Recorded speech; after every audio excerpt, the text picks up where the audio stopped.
सोमवार व्रत कथा साहूकार और पुत्र। प्राचीन काल में अमरावती नामक एक सुंदर और समृद्ध नगर था। इस नगर में एक बहुत धनी साहूकार रहता था। उसके पास धन दौलत की कोई कमी नहीं थी, पर एक चीज़ की कमी थी जो उसके मन को हमेशा दुखी करती थी। वह ये थी कि उसकी कोई संतान ही नहीं थी। पुत्र प्राप्ति की कामना से साहूकार और उसकी पत्नी ने पूरी श्रद्धा से भगवान शिव का सोमवार का व्रत करना शुरू किया। वे सच्चे मन से पूजा करते और भोलेनाथ से एक पुत्र की भीख मांगते। उनकी भक्ति से प्रसन्न होकर माता पार्वती ने भगवान शिव से आग्रह किया। तब शिवजी बोले, देवी, उसे पुत्र अवश्य मिलेगा, किंतु उसकी आयु केवल 11 वर्ष की होगी। पार्वती के आग्रह पर शिवजी ने उसे यह वरदान दे दिया। और कुछ समय बाद साहूकार के घर एक सुंदर पुत्र का जन्म हुआ। पूरे घर में खुशियां छा गईं। साहूकार ने उसका नाम मदन रखा। लेकिन शिवजी के वचन को याद कर साहूकार और उसकी पत्नी के मन में यह दर्द हमेशा छुपा रहा।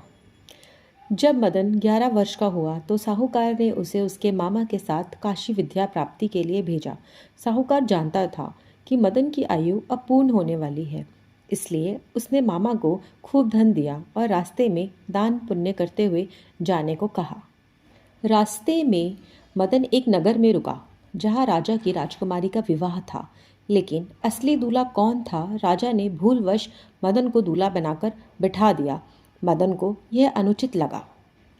विदाई से पहले मदन ने राजकुमारी की ओढ़नी पर एक संदेश लिख दिया, तुम्हारे विवाह का असली दूल्हा तो कान्हा है। यह लिखकर मदन अपने मामा के साथ आगे बढ़ गया। राजकुमारी ने जब यह संदेश पढ़ा तो उसने उस राजकुमार से विवाह करने से मना कर दिया। चलते चलते मदन और उसके मामा काशी पहुंच गए। गंगा के घाट पर शाम की आरती हो रही थी। मदन ने काशी में अपने विद्या अध्ययन और धार्मिक अनुष्ठान शुरू किए। मदन की आयु का अंतिम दिन आया। उसने पूरी श्रद्धा और भक्ति से भगवान शिव का यज्ञ किया। यज्ञ समाप्त होते ही मदन शांत होकर भूमि पर लेट गया।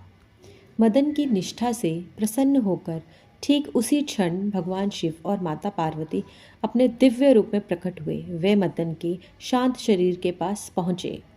भगवान शिव ने अपने त्रिशूल से मदन के माथे को स्पर्श किया और उसे नया जीवन दान दिया।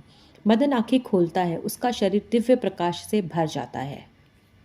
नया जीवन पाकर मदन अपनी पढ़ाई पूरी करने के बाद अपनी पत्नी, जो उसे खोजते हुए निकली थी, के साथ अपने घर की ओर लौट चला।